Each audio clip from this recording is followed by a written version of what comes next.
Hey everybody, Zach here, and welcome back to the channel. And this could be huge for Ripple XRP. This is a big update.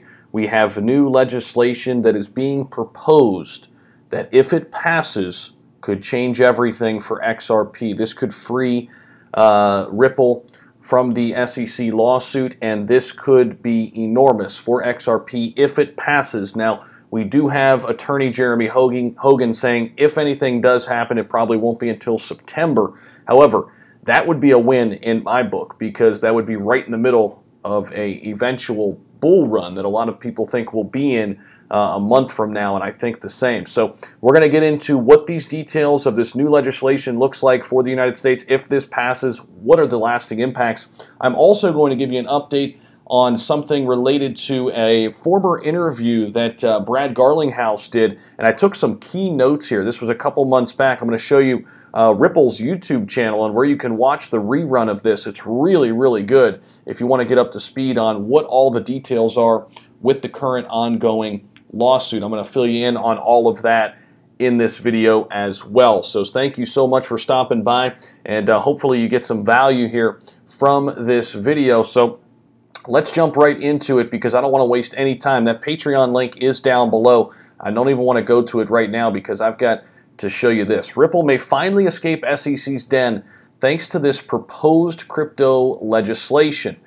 Now, it says here, Congressman Don Bayer from Virginia is putting forth the Digital Asset Market Structure and Investor Protection Act. That's a lot, I know. But this act could, if passed, change things dramatically. He says the United States should provide a legal and regulatory environment which promotes this type of innovation and growth, adding our laws are behind the times, and my bill would start the long overdue process of updating them to give digital asset holders and investors basic protections. And this is a brand new article, by the way, just coming out today from XyCrypto.com. The proposed legislation, if passed, will likely have positive implications on already existing cases that have been lacking clarity, especially the big one, the elephant in the room, Ripple versus the SEC. Okay, so we know that the current case has been dragging on for over 7 months now. However, most recently, the SEC filed a notice for the appearance of new trial lawyer attorney Pascal Guerrier. I think I'm botching that last name, but not important right now.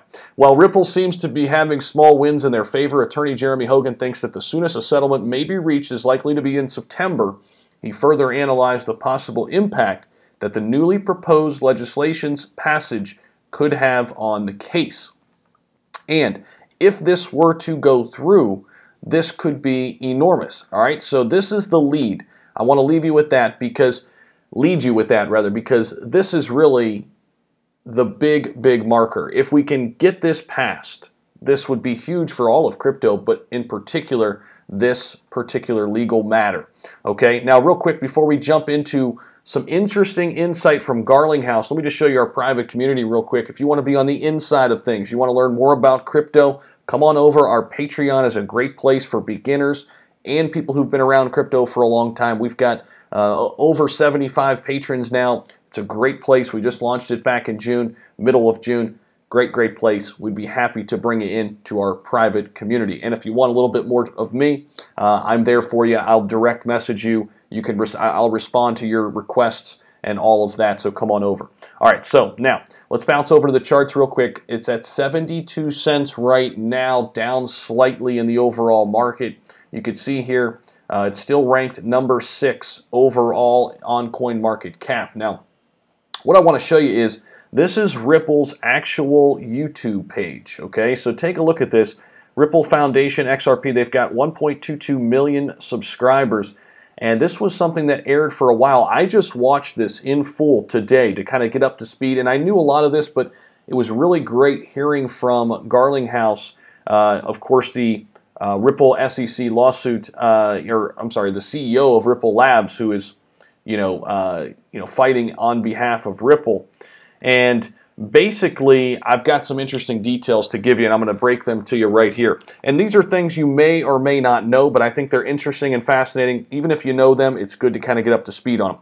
90% of the partnerships that Ripple has currently right now, 90% are outside the USA. So that is something to note. Of course, this is going on in the United States. However, there are a lot of partnerships outside the United States. When asked if Garlinghouse even considered maybe moving the company outside the United States, he didn't really go too much in detail on that. He didn't really want to call anything too soon. Basically, I can actually show you this over here. He actually said something. This is also an article today. Should we fully give up on the United States? I'm not willing to go there yet, basically. Being a company based here in the United States, I want to see the United States thrive in this area. I want to work with the U.S. government to provide the clarity, to provide the certainty. But trying to provide that clarity through enforcement action is not, I think, the right answer, said Garlinghouse. Again, this is at the Aspen Security Forum today he said this. So this is breaking, but the bigger overall stat, 90% of partnerships are already outside the U.S. I think that's important. 95% of liquidity or trading happened outside the U.S. before the SEC filed the lawsuit.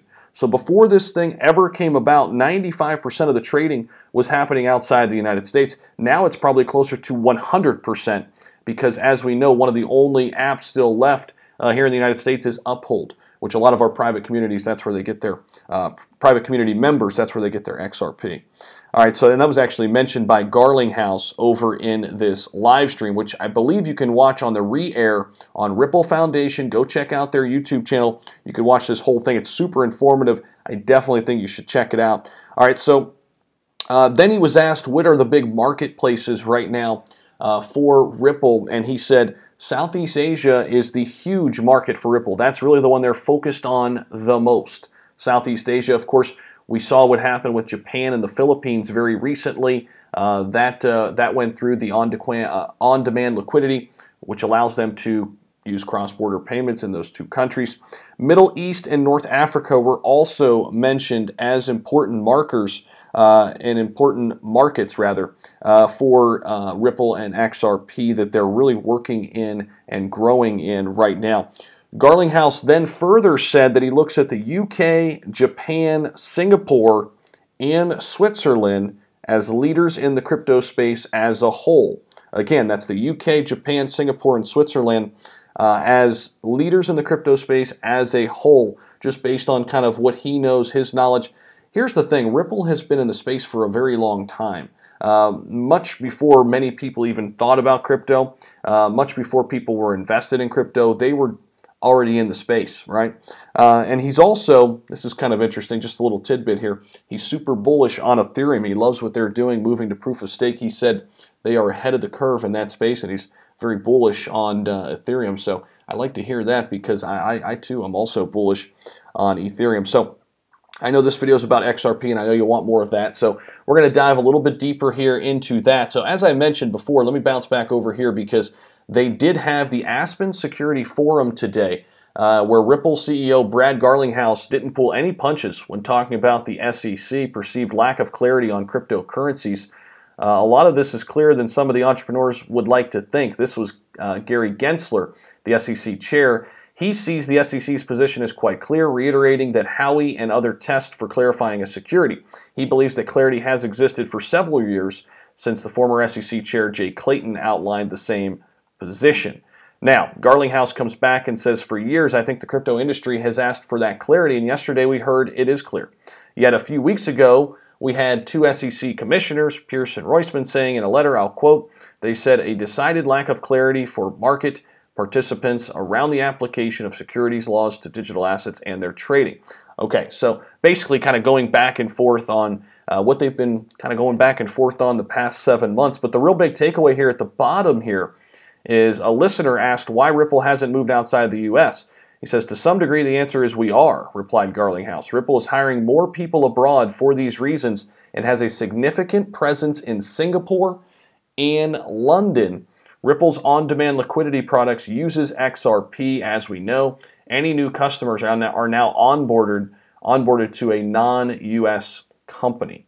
So all of this action-packed information, hopefully you're getting some great value from this video. If you are, give it a thumbs up, subscribe to the channel. If you are stumbling upon this channel for the first time, welcome in. And I want to give you my analysis here just on XRP, where I think it could go if and when we get the lawsuit handled. All right, so it's listed as a buy right now on TradingView, as you can see there. And yeah, I've got to upgrade my TradingView. I'm definitely going to do that because it's a sweet platform. So I will be upgrading that. But yeah, right now listed as a buy. And basically, here's the other thing that they're mentioning also today. KuCoin brings trading bot to web users to optimize investment methods. And then Ripple CEO Garlinghouse has also granted that permission for Binance, getting those XRP docs. Okay, I forgot about all that for a second. But here's the thing. Where I think XRP could go here if and when we get beyond this. Let's say it all comes to head in September, the SEC's cleared, and we're trading right around this range at 75 cents, maybe 78 cents or something. Maybe it runs up a little bit from here. I do think we can 5x still in this year. Within 2021, I think it is doable. But it all hinges on two things. The market being green, Bitcoin and Ethereum kind of dominating still, and we're in that bull run, which a lot of people think will be there. And number two, the lawsuit has to be done. What I don't want to see happen for XRP holders and the XRP community and Ripple Labs is they're in the market's in this crazy bull run, yet the Ripple versus SEC lawsuit is still kind of trudging along. If that's the case, I think the price will be held back. It might move up maybe a little bit, but not as much as it could if that dark cloud had moved away and the sunshine came moving in. Hopefully that happens right before we get into that mega bull run, and I think things will look really great for XRP. Some people have crazy, crazy bullish price predictions for XRP, upwards to $40 by the end of the year, which I think is kind of outlandish, but you know, heck, what do I know? I'm not a financial, what do you call it, consultant or what have you. I'm just a talking head on YouTube trying to deliver you the information. I look at myself as just somebody who can feed you information, and you have to do your own due diligence on it, but I want to give you a nice starting point. So hopefully this video has kind of helped you out, brought you up to speed with where we are with XRP and Ripple, and I appreciate all the support here. Thank you so much for being a part of this channel. And one last quick plug here. You can also come over to the YouTube channel. Check out some of our videos we've put out recently on Ethereum and baby Dogecoin, Bitcoin versus Ethereum. We've got some Shiba Inu, Cardano. We cover just about everything. Of course, XRP as well right here on the channel, and many, many more cryptocurrencies. Thank you so much for the support, and I will see you in the next video.